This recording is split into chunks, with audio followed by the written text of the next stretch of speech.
Kaduna woman Hajiya Bilikisu lynched for housing bandits. Irate members of Mariri community of Lere local government of Kaduna State have lynched a woman identified as Hajiya Bilikisu after it was discovered that the 7 people she has been housing were bandits. Members of the community descended on her as she was trying to escape after the 7 suspected bandits were arrested by troops of Operation Safe Haven from her house in the community. Kaduna Commissioner for Internal Security and Home Affairs, Mr. Samuel Arawan, said in a statement. Arawan listed the bandits as Musa Adamu Abdullahi Usman, Suleiman Hasidu, Usman Jubril, Saidu Esa, Hassan Abdulhamid, and Idris Sani. He said the arrests are the result of sustained intelligence gathering. His statement reads in part, security agencies have reported to the Kaduna State government that 7 suspects or suspected bandits have been arrested in Mariri community of Lere local government area. One Hajiya Bilikisu, a suspected accomplice who has been housing the arrested persons, was unfortunately lynched by members of the community as she tried to escape. That is tough. I mean, okay, now I'm saying, okay, fine, maybe the people of Kaduna are also very much on smoke as well. But really, as much as, intelligence reports the individuals have been arrested,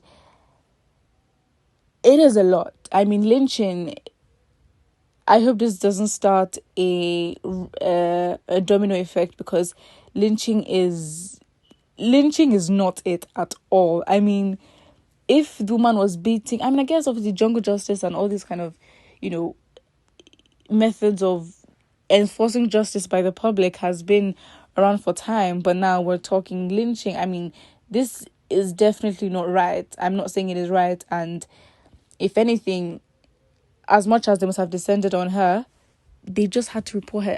Again, take her to the police station.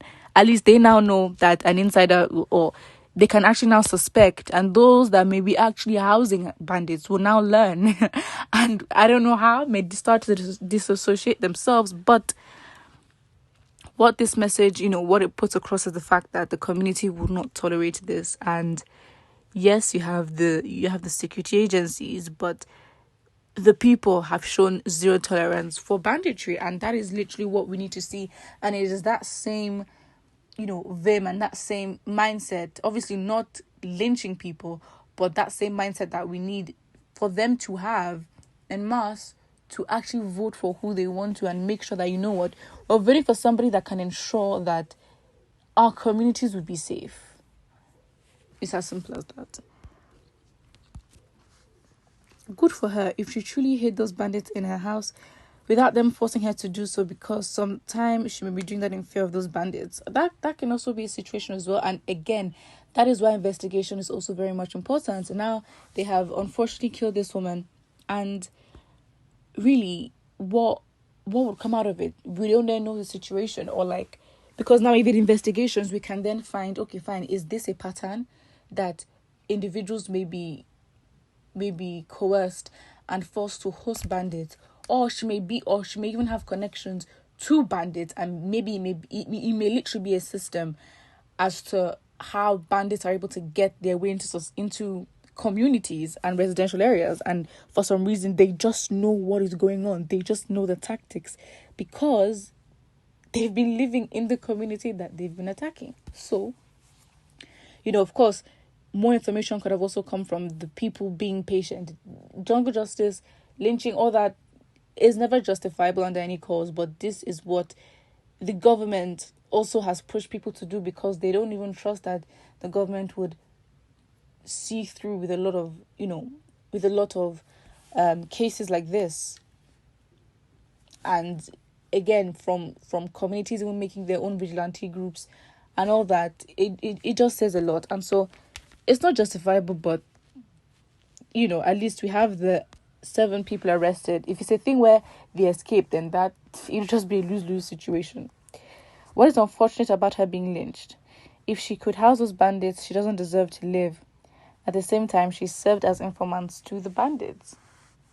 Well, that's what the facts of the situation are. But again, a point that can also be very realistic, and also can also add nuance to the fact that she may also have been, because no one would just intentionally do that, right? But then again, if further investigations were carried out, if she was alive, they'd find out if this is a pattern whereby in a lot of communities people are hosting bandits, and it may just be a network of hosts, literally, in communities, in highly residential communities. So more information could have come of it, and if anything, obviously she would still be punished, but the people taking laws into their hands and killing her is never going to be justifiable. Yes, of course, the outrage and all that pushes them to do that, and it's not wrong for them to feel hurt or feel the way they feel, but it doesn't also justify that they kill her as well. I think the first terrorist to be lynched in Kaduna is El-Rufai before going around. Okay, that should not be the mindset, but Nigerians are angry.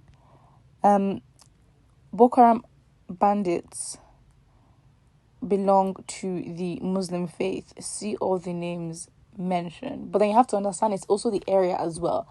I feel like fine, but we need to be careful when we're going to add religion into it, because again, what am I going to say? That those criminals that are found in the south of Nigeria, yes, of course, when it comes to the numbers and the statistics, overwhelmingly, yes, they do come from the north, and they will just be Muslims. Like, what?